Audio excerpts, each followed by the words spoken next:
আমরা এখন আছি মনিরামপুর মুলোগাছা বাজারে, মানে মনিরামপুরের ভিতরে মুলোগাছা বাজারে জিগরগাছার একটু সাইডে।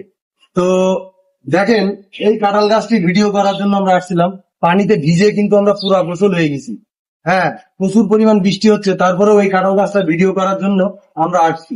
তো দেখেন এখানে, মানে এই গাছটিতে যে পরিমাণ কাঁঠাল আছে, এই কাঁঠাল দেখলেই বোঝা যায় যে রাখে আল্লাহ মারেকে আর দেয় আল্লাহ খাইকে। এটাই তার বাস্তব প্রমাণ। দেখেন আল্লাহর কি নিয়ামত। দেখেন এই গাছটির মাটি থেকে শুরু কাঁঠাল, কাছে আসো, এই যে মাটি থেকে কাঁঠাল শুরু।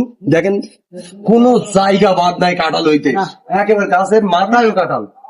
দেখেন গাছের মাথায় যে কাঁঠাল নাই তা না, গাছের মাথায়ও কাঁঠাল আছে এবং সারা গাছ ভরা কাঁঠাল। তো যদি আপনারা এই গাছটি সন্ধান পেতে চান, তো আপনারা আসবেন কি ভাই, মুলোগাছার বাজারে, মনিরামপুরের ভিতরে এটা।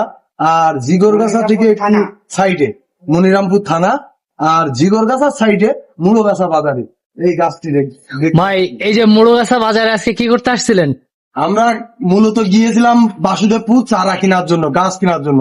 হঠাৎ দেখলাম রাস্তার ধারে একটা কাঁঠাল গাছ, তো কাঁঠাল গাছে প্রচুর পরিমাণে কাঁঠাল। তো সেটা বাস্তবতা আপনাদের সামনে তুলে ধরার জন্য আমরা এই ক্যামেরাটি ধরেছি। আচ্ছা, কি গাছ কিনতে গেছিলেন আপনি? গাছ কি করবেন? নার্সারির জন্য গাছ কিনতে গিয়েছিলাম। নার্সারির নাম বলবেন আপনার? খান নার্সারি, বাগাছড়া বাজার আমার নার্সারি।